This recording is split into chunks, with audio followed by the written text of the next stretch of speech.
C'est la liste des meilleurs business à lancer en 2025. Aujourd'hui, je vois beaucoup d'entre vous qui veulent lancer un business, mais vous choisissez le pire business. Vous êtes tombé sur une vidéo YouTube qui vous a dit lance ce business, regarde, c'est facile. Mais c'est le pire, vraiment, c'est le pire. Vous jouez au jeu en mode ultra hardcore, alors que certains jouent au jeu en mode easy. Tu te demandes, mais pourquoi ce mongol, il est beaucoup moins intelligent que moi et il a plus de résultats? C'est parce qu'il a le bon business. Il joue au jeu en mode facile. Alors, ne va pas jouer au jeu en mode difficile. Et même si tu as déjà un business, regarde cette vidéo pour comprendre les prochaines narratives qui vont avoir lieu. Arrêtez de jouer au jeu en mode difficile. C'est vraiment le sujet de cette vidéo. Et pour ce faire, je vais vous faire une tier list. J'ai décidé de trier les business sur 3 catégories. Le premier, la scalabilité, la quantité de revenus total que tu peux faire. Le deuxième point, la facilité. Est-ce que ce business est facile ou est-ce qu'il est difficile? Et le troisième point, mon avis perso. Qu'est-ce que je pense spécifiquement de ce business? Et pour ce faire, on va commencer directement. On se retrouve sur mon ordinateur et on commence avec le tout premier business qui est OFM. Je sais même pas, on m'a demandé de le mettre, je ne comprends pas. OFM n'est pas un business, c'est de l'accaparition de richesse, c'est très peu scalable. Honnêtement, quoi qu'on en dise, sauf si tu as une superstar, c'est très très compliqué de faire vraiment de la thune. C'est très peu de débutants friendly, alors tu peux faire quelques euros comme tous les business. Et mon avis perso, c'est que c'est de la merde. Il y a le système qui joue contre toi. Donc c'est nul, nul, nul, nul. Et avant qu'on me demande OFM AI, c'est la même merde. Et on va commencer directement avec YouTube, qui est une acquisition de trafic, mais qui est super puissante. Parce que YouTube, podcast, création de contenu, tout ça, c'est vraiment bien. C'est scalable, c'est-à-dire que moi, je crée une pièce de contenu aujourd'hui qui sera peut-être vue par des dizaines de milliers, centaines de milliers de personnes, qui sait. C'est scalable, c'est-à-dire que je fais une fois et ça peut prendre des proportions énormes. C'est plus ou moins facile. Tu as besoin d'un micro et d'un téléphone, c'est tout. Et c'est long terme, quelque chose que j'apprécie tout particulièrement. YouTube, c'est plaisant, long terme, personal brand, et les gens te suivent pour ce que tu es et non pas pour ce que tu as. Et du moment que tu es, alors tu gagneras de l'argent. Et ça, c'est vraiment super avec YouTube. Inconvénient, c'est long et il faut être discipliné. Mais ça reste en S. Ça reste en S. C'est long, il faut être discipliné, mais comme tous les business finalement. Le high ticket e-commerce, lui, dont on a 2 S directement dès le début, c'est le concept que je vous ai partagé. Pour moi, c'est le meilleur business du moment. Je le mettrai même devant YouTube. High ticket e-commerce, c'est le high ticket mélangé au e-commerce. On en parlera un peu plus après. Donc, c'est waouh, c'est un truc de fou. Je n'ai fait une vidéo à ce sujet-là, un live même à ce sujet-là. Je vous invite à aller le regarder. Tu vas sur ma chaîne, tu cliques sur en direct, tu le fais juste après. Il sera en recommandation juste après cette vidéo. Donc regarde jusqu'à la fin pour en comprendre un peu plus sur les business qu'on va voir ici. Mais le high ticket e-commerce, c'est de loin le meilleur business à lancer en 2025 jusqu'à présent. D'entre tous ces 3 business, high ticket e-commerce, le meilleur. Social Media Marketing Agency. Scalabilité, maintenant, plus tant que ça. Facilité, plus tant que ça. Mon avis perso, c'est que c'est pas non plus très dur, mais c'est pas non plus très scalable. C'est-à-dire que c'est B en termes de difficulté. En termes de scalabilité, c'est C, mais on va dire B. Et mon avis perso, c'est que quand même, ça a de l'avenir. Si tu as une grosse compétence, c'est très bien. Cependant, c'est ultra concurrentiel. Beaucoup de gens, oh là là, font des promesses de plus en plus élevées. Beaucoup de gens sont prêts à tout pour augmenter leur prix ou pour baisser leur prix. Donc tu te retrouves en guerre des prix, c'est la guerre des prix en ce moment. C'est la guerre des prix, c'est la guerre de services. Et honnêtement, moi j'ai déjà fait appel à des SMMA agency, enfin des Social Media Marketing Agency. À chaque fois, j'ai été déçu. Donc mon expérience globale, elle est moyenne. Alors, il y a moyen de faire de l'argent, mais moi en tant que client, pas en tant que fond. Après, j'ai une Social Media Marketing Agency. J'ai une agence de media buying qui est une marque social media. Ça marche très bien, ça fait un max de blé, mais c'est parce que j'ai une grosse autorité. On va dire c'est next level friendly. Si tu es très bon, tu peux faire beaucoup de thunes, mais très très bon. Parce que nous, on a une quantité de recommandations folles, on refuse des clients. Next, donc B. Je recommande pas spécialement. High ticket. Alors, ce que je veux dire par high ticket, c'est tout le high ticket servicing. Tout le j'ai un school et en même temps je fais un done with you, tout ce système-là. Ce système-là, je le vois en B mieux que le Social Media Marketing Agency parce que je vais le mettre en A, vous savez quoi? Je vais mettre en A toutes les autres niches du Make Money. Donc c'est-à-dire qu'en B, ce serait Make Money et en A, toutes les autres niches. C'est-à-dire que tu veux vendre à des médecins, tu veux vendre à des avocats, tu veux vendre à des prestataires non business, eh bien, c'est super. Si tu vends hors du Make Money, tu peux faire un max de thunes. Tu vas apprendre à jouer un instrument, tu vas apprendre une langue étrangère, tu veux apprendre à coder. Tout ça, en high ticket, un done with you en high ticket, ça cartonne. Mais en Make Money, B, directement. C'est trop cramé. C'est très peu scalable en Make Money en réalité, parce que tu as beaucoup de concurrence qui vont faire des grosses promesses. C'est pas si facile que ça en Make Money. Donc, bof, le high ticket en Make Money. Mais dans les autres niches, par exemple, apprendre le piano, la scalabilité est énorme. La facilité, elle est pas si compliquée que ça. Si tu sais plus ou moins faire un appel de closing, franchement, c'est pas très compliqué. BusinessOS, d'ailleurs, lien en description, on t'apprend tout ça. On en reviendra dessus peut-être un peu plus tard. Et mon avis personnel, c'est que franchement, c'est une ruée vers l'or. Tout le monde a fait un océan rouge dans le high ticket normal, le servicing high ticket done with you dans le make money. Et que si tu appliques les strats dans d'autres niches, c'est une ruée vers l'or. C'est un peu comme le high ticket e-commerce. Tu appliques les strats du high ticket et de l'e-commerce en même temps. Boum! Tu n'as plus de service à délivrer, tu envoies juste un produit. C'est le meilleur business aujourd'hui. Je pense à mon avis. Je ne sais pas si on va en trouver des meilleurs jusqu'à présent. SEO, Social Engineering Optimization, je crois. Lui, il passe en B et devant SMMA. Pour moi, le SEO est de mieux en mieux aujourd'hui parce qu'il y a des outils IA qui peuvent vraiment t'aider. Alors, ce n'est pas de l'IA, mais ça peut vraiment t'aider. Aujourd'hui, c'est quand même plutôt clair. Je viens d'une époque où le SEO, c'était en mode on ne sait pas trop ce qui marche. Non, aujourd'hui, on sait ce qui marche, on sait ce qui ne marche pas. C'est prédictible. C'est pas si scalable que ça, c'est peut-être l'inconvénient. Mais c'est facile, prédictible. C'est peut-être un peu chiant. Mais au moins, tu es sûr de faire de la thune. Tu bosses 1 an sur du SEO Google, tu es sûr de faire de la thune au bout des 1 an. Tu te fais au minimum 1 cas par mois. Honnêtement, sans trop de problème.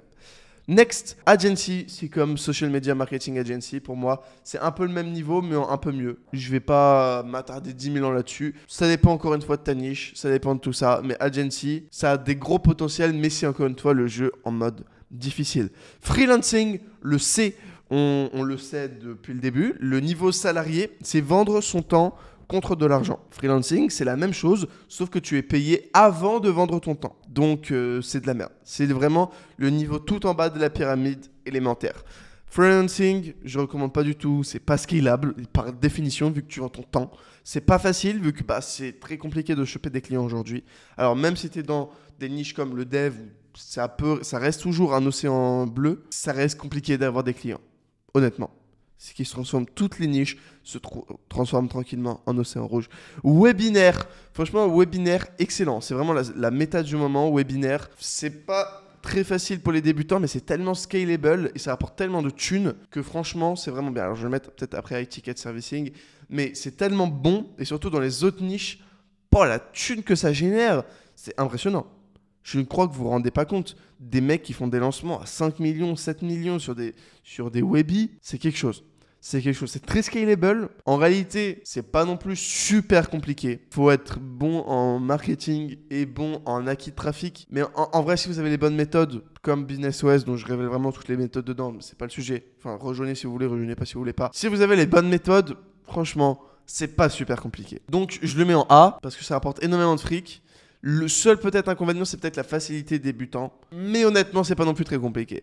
Amazon KDP, B, ça rapporte de l'argent. C'est long, c'est chiant. C'est un peu comme le SEO, sauf que tu es dépendant de Amazon, mais x10. C'est-à-dire que tu as un mauvais avis client, boum, tu n'as plus de produit. Enfin, j'abuse, mais tout ce qui est Amazon, KDP, tout ce bordel. En général, être lié à des grosses bannes comme ça, c'est pas forcément quelque chose que j'irais recommander. C'est pas non plus un business que je connais super bien. Ça marche, tu travailles dessus 1 an, tu as des résultats. C'est très peu scalable, honnêtement. C'est très compliqué de faire des 300K par mois. Drop servicing, c'est au même niveau que le high ticket, peut-être même avant le high ticket, parce que tu peux drop service du high ticket. C'est un business que j'ai fait pendant longtemps. Je ne sais pas si on pourrait dire que c'est du drop servicing ou de l'affiliation. Ça dépend si on connecte les deux ou pas. Mais j'ai pendant très longtemps connecté des gens entre eux et pris une grosse commission sur des produits en high ticket. Par exemple, monsieur A, il veut un média buyer. Moi, je suis monsieur B et je connais des média buyers. Et je vais le mettre en relation avec monsieur C et je vais juste prendre une commission tous les mois pour la mise en relation. Je vais parfois les mettre en contact, mettre monsieur A et monsieur C en contact. Et parfois, je vais dire à monsieur A que je suis monsieur C. Hey, salut, je m'occupe du media buying. Et je prends l'argent et ensuite, j'envoie l'argent directement à monsieur C. Drop servicing, tu peux vraiment faire des grosses marges. Si c'est bien exécuté, c'est plutôt scalable, honnêtement. C'est plutôt facile.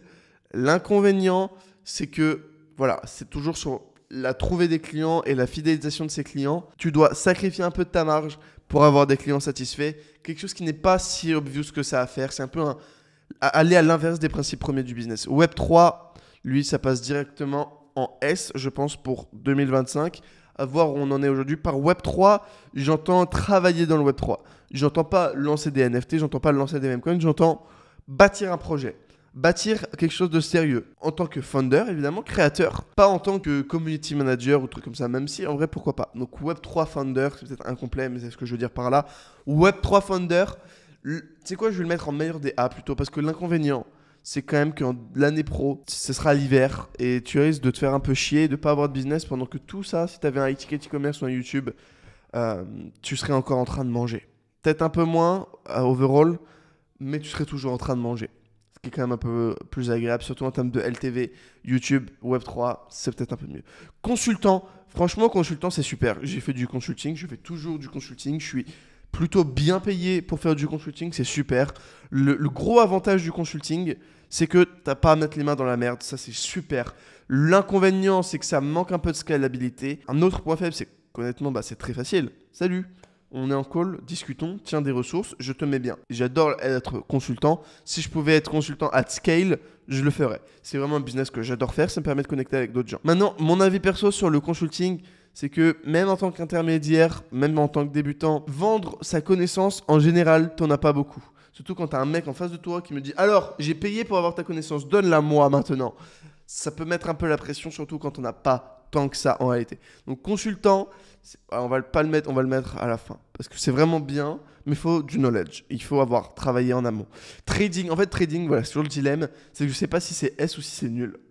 Parce que c'est nul si t'es pas rentable, mais c'est S si t'es rentable. Donc on va le mettre en C. Parce que l'inconvénient, c'est que c'est ultra scalable. Genre ultra scalable. C'est peut-être le business le plus scalable de la planète.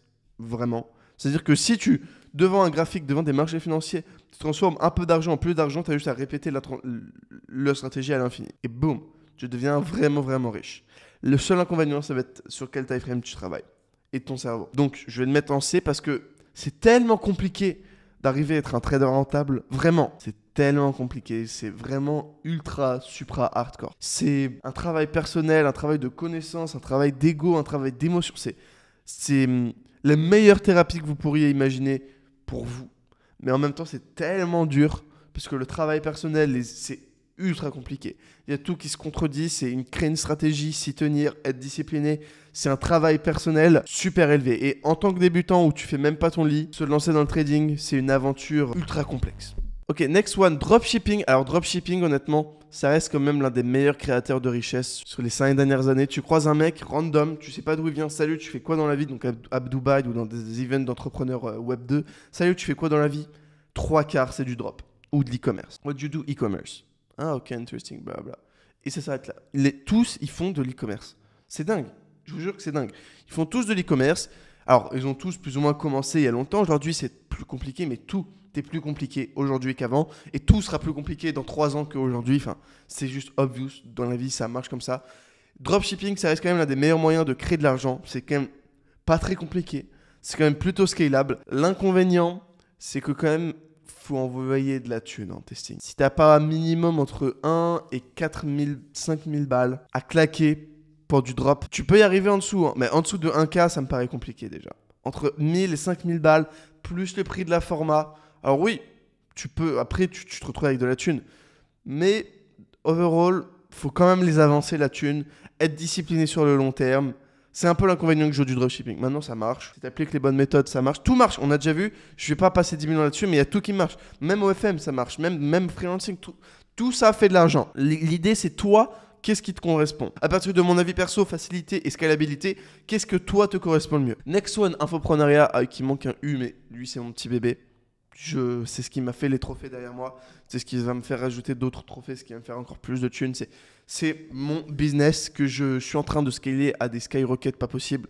C'est le business qui me rapporte le plus d'argent aujourd'hui. Je sais pas si c'est devant Etiquette e-commerce. Honnêtement, je pense que c'est devant Etiquette e-commerce. C'est le meilleur business à lancer. L'inconvénient, et le gros inconvénient, c'est que c'est compliqué. C'est que ça scale tellement fort et ça scale plus que tous les business ici. Tous sans exception. Même dropshipping. L'infoprenariat scale plus que le dropshipping. C'est le business le plus scalable qu'on verra de tout. Tout ça ici, à part peut-être les SaaS, on verra après, mais c'est le business le plus scalable qu'on puisse avoir. Infoprenariat. Ultra scalable. Facilité, c'est peut-être l'inconvénient. C'est que en termes de facilité, si on reprenait la tirelire, ce serait en B. Mais c'est tellement scalable qu'il y a pas le choix. Quand je dis infoprenariat, je parle infoprenariat en ads, en publicité payante. Sinon, infoprenariat en publicité non payante, bah ça reste un A. Parce qu'en fait, tu as tellement des marges de fou, du coup. Moi, je le sais, je fais des deux. Et la publicité payante, du coup, j'ai des marges à 50%, 50-60%. Et en organique, j'ai des marges à 95%. C'est-à-dire que j'ai quasiment aucun coût, quoi. Et c'est dingue. Les seuls coûts, ça va être les processeurs de paiement et 2-3 ça à droite à gauche. Et mon temps, évidemment. Donc, l'infoprenariat, peut-être le home run de la génération. Maintenant, est-ce que c'est facile pour les débutants? Si c'était seulement sur la facilité, IT4 e-commerce et YouTube seraient devant. Ce serait comme ça. Mais c'est tellement scalable que je suis obligé de le mettre loin en premier et loin devant. Setting D, c'est de la merde, mais c'est pas mal pour commencer. Donc, c'est freelance. Mais t'es moins bien payé. For some reason, parce que t'es setter, t'es un freelancer moins bien payé. Va savoir pourquoi. Mais c'est quand même pas mal pour se mettre un pied. C'est pas très compliqué. C'est même très facile. Le seul truc, c'est que ça rapporte pas de thunes. Et c'est absolument pas scalable. Et mon avis perso, c'est quand même, ok, tu travailles dans un business qui fait de la thune. Mais honnêtement, t'es un peu pris pour une merde. Je sais comment les gens parlent des setters. No offense, hein. Vous le savez sûrement. T'es pas au même niveau qu'un copywriter en termes de membres dans l'équipe. Tu vois ce que je veux dire? Ou qu'un media buyer. C'est normal, t'es pas ce qui fait rapporter le plus d'argent, t'es important mais tu rapportes pas le plus d'argent. On revoit la matrice d'Eisenhower, on apprend les bases. Mais voilà, setting, c'est le cas. Closing, en revanche, c'est un freelancer bien payé. Aussi simplement que ça. C'est un freelancer bien payé, c'est un freelancer qui close de deal, qui est au contact de l'argent. Quand il y a l'argent et il y a toi, quand l'argent transite par toi, en général, c'est bien. Quand c'est toi qui fais la vente, c'est bien. Donc c'est un freelancer mieux payé, c'est un freelancer qui scale un petit peu mieux overall en général, et voilà. NFT. NFT pour moi, ça va être encore...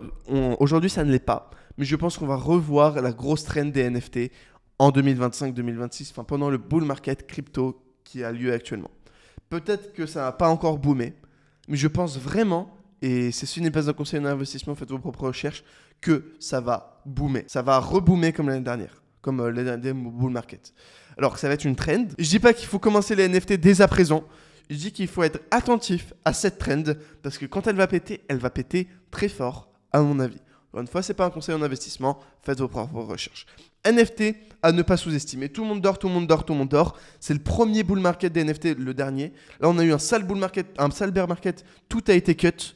Donc tout le monde se dit ah c'est mort. C'est ce que tout le monde se dit. Peut-être que c'est le trigger. Peut-être que c'est le trigger qu'il faut s'intéresser à ça. Next, SaaS, Software as a Service, je le mets en S directement. Honnêtement, c'est plus scalable que Infoprenariat. C'est le business le plus scalable que l'humanité ait pu créer jusqu'à présent. En termes de scalabilité, donc de revenus vis-à-vis du nombre de clients. Donc c'est-à-dire que plus tu as de clients, moins tu as de dépenses en interne. C'est dingue. C'est dingue. Donc Facebook, ils ont une quantité de coûts fixes phénoménal, mais plus ils ont de clients, donc plus ils ont d'utilisateurs, plus ils ont des grandes marges. Ce qui est la définition parfaite du scaling. Software as a service, super, insane, scalable à fond. Donc rien que pour ça, mon avis perso, c'est que tu peux taper des exits de dingue, tu peux vendre ta boîte pour des centaines de millions, voire même des milliards. Enfin, c'est un truc de dingue. C'est que tu as ton cash flow et tu as tes shares, tes parts dans ta boîte qui valent de la thune. Je le mets carrément en fait ici. Non, en fait, le seul inconvénient, c'est que c'est pas facile. C'est que c'est très compliqué. C'est l'inconvénient. C'est un peu comme l'infoprenariat. Mais c'est tellement scalable que ça vaut le coup d'aller se défoncer à la tâche pour aller chercher le meilleur SaaS. Un excellent SaaS at least. YouTube Automation, why not? On va le mettre plutôt ici. Why not? Au final, tu crées pas vraiment de valeur. Dans l'ensemble, c'est pas non plus si simple que ça. Ça marche. C'est comme du... On va le mettre ici, allez. C'est pas non plus freelancing. Et affiliation, on le met en B. On va le mettre en A même parce que c'est assez scalable. Dans l'ensemble, c'est pas non plus si compliqué que ça. Et mon avis perso, c'est que l'affiliation, c'est bien. Donc dans l'ensemble, l'affiliation, c'est pas très compliqué. Ça rapporte du fric. Et j'en ai fait, ça m'a rapporté de l'argent. Sur ce, j'espère que cette vidéo vous aura plu. Like, abonne-toi, va voir la vidéo sur le IT4 e-commerce ou alors va voir cette vidéo là juste ici dans laquelle je raconte l'histoire de mes business et mon histoire personnelle. C'est super intéressant, peut-être que ça t'inspirera. Je t'invite vraiment à aller regarder, elle s'affiche juste ici. C'était Valère et...